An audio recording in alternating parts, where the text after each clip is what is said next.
Muy bien, queridos alumnos de cuarto año de secundaria, vamos a ver el tema del día de hoy. Lo que corresponde a física es corriente eléctrica.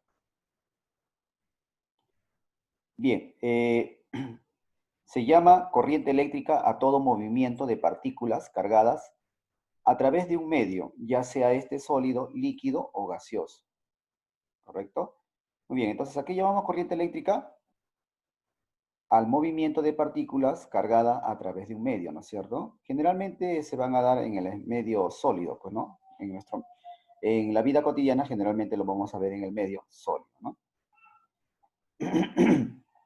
Dice, los metales son los sólidos de estudio más interesantes por su gran conductividad, por eso, ¿no?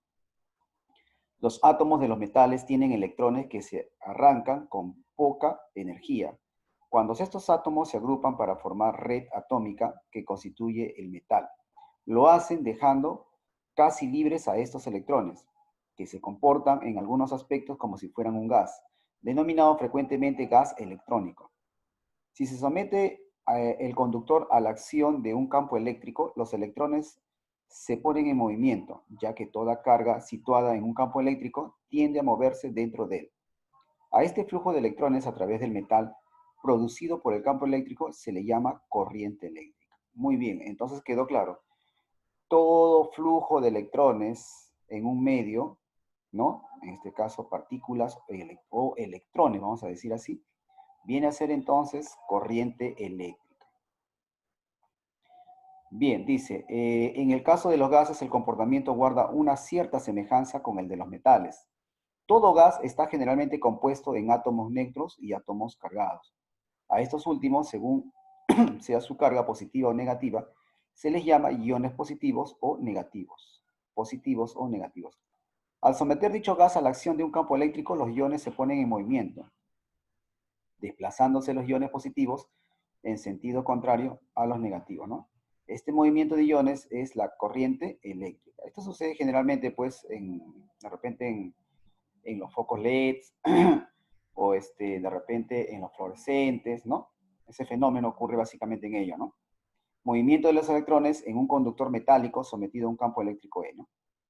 Por ejemplo, acá tenemos en el gráfico, tenemos acá en el caso de un metal, ¿no? Un sólido, tenemos los electrones que se están moviendo, en este caso, las partículas se están moviendo pues en diferentes direcciones, ¿no? Dependiendo, ¿no? Si tenemos una placa aquí positiva, ¿no? Tenemos aquí algunas partículas se van a mover en este caso hacia las positivas y otras hacia la izquierda, ¿no? Hay iones positivos, hay iones negativos. Este es el caso de un gas, ¿eh? Por si acaso, este es el caso de un gas, ¿no? Dentro de este gas hay iones positivos como también negativos.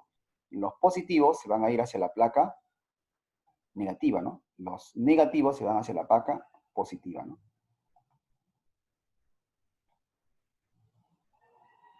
Bien, dice, en el caso de los líquidos, la gran mayoría contiene iones positivos y negativos, que al ser sometidos a un campo eléctrico se desplazan como en el caso de los gases, ¿no? Es similar al fenómeno de los gases, ¿no? Lo que acabamos de ver en el gráfico. En el agua químicamente pura no existen casi iones, por lo cual no es prácticamente un medio conductor. Si se disuelve en ella, dice algunas sustancias, como la sal común, cloruro de sodio, aparecen muchos iones, en este caso el ion cloro y el ion sodio, ¿no? Que son elementos portadores de carga que convierten a este líquido en un conductor. Muy bien, muy bien. Esto sería la parte teórica de repente del comportamiento de la corriente eléctrica en los sólidos, líquidos o gases, ¿no? En resumen, dice, la corriente eléctrica es un flujo, la corriente eléctrica es un flujo de partículas cargadas debido a una diferencia de potencial entre dos puntos de un conductor. En un conductor metálico, la corriente eléctrica se debe a un flujo de electrones. En un conductor líquido o gaseoso, la corriente se debe a un flujo de iones positivos y negativos. Esta parte es importante. Flujo de electrones, ¿dónde se va a dar? En un conductor metálico, la corriente eléctrica se debe a un flujo de electrones. ¿Electrones dónde? En un conductor metálico. Y eso es lo que tenemos en casa, ¿no? Por ejemplo, las instalaciones que se hacen son a través de conductores metálicos, ¿no? Básicamente lo que se utiliza ahí es el cobre, ¿no? En un conductor líquido o gaseoso, la corriente se debe a un flujo de iones positivos y negativos. Ya está. Corriente eléctrica en un conductor sólido, dice. Bueno, aquí en el gráfico tenemos, dice, importante la dirección convencional de la corriente en un cable conductor opuesto al movimiento de los electrones. Si bien es cierto, la dirección real indica hacia la izquierda, pero por convención nosotros vamos a indicar que se va hacia la derecha, ¿ya? Bien, intensidad de corriente eléctrica. Esta formulita es importante. La intensidad de corriente eléctrica, vamos a leer qué dice acá. Intensidad de corriente eléctrica es una cantidad física escalar que nos indica la cantidad de carga eléctrica que pasa a través de la sección transversal de un conductor en cada unidad de tiempo. Su unidad en el sistema internacional es el amperio, se simboliza con la A. Si por un cable conductor atraviesa una carga de Coulomb en un segundo, decimos que la intensidad de corriente por él es de 1 ampere. A ver, te explico. La intensidad de corriente eléctrica te mide la cantidad en este caso de carga eléctrica por cada segundo, ¿no? Por cada segundo a través de un conductor, ¿no? Intensidad entonces carga sobre tiempo, no te olvides. La intensidad es cantidad de carga entre el tiempo. Ya, carga está en Coulomb, tiempo en segundo, y el I es ampere, ¿no? El I es ampere.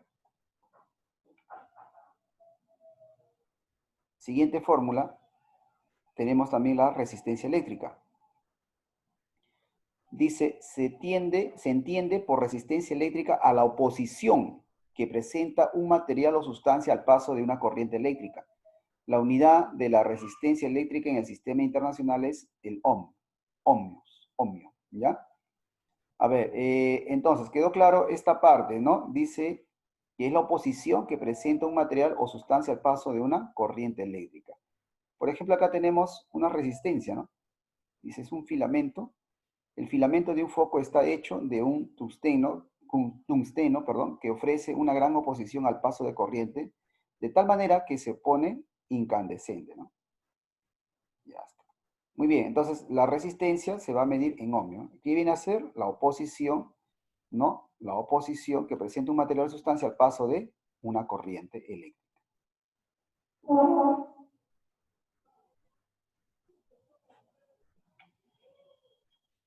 Esta ley también es importante. Esta ley dice la ley de Pouliot. La resistencia eléctrica R de un conductor eléctrico rectilíneo es directamente proporcional a su longitud e inversamente proporcional al área de su sección transversal. Bien, esto simplemente es fórmula, pues, ¿no? La resistencia, ya propiamente de materiales diferentes, va a depender de qué? De esta constante, donde esta constante de acá, este simbolito, significa que es la resistividad eléctrica del material. Es una característica propia de la sustancia con la que está hecha el conductor.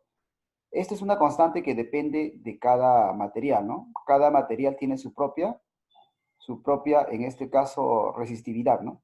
Resistividad. Este simbolito indica resistividad, es una constante. Por ejemplo, la resistividad de un cobre no es lo mismo que la de la plata de repente, no es lo mismo que la del oro.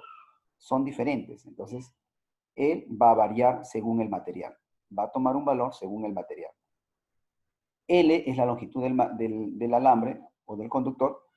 El área es el área, digamos, transversal.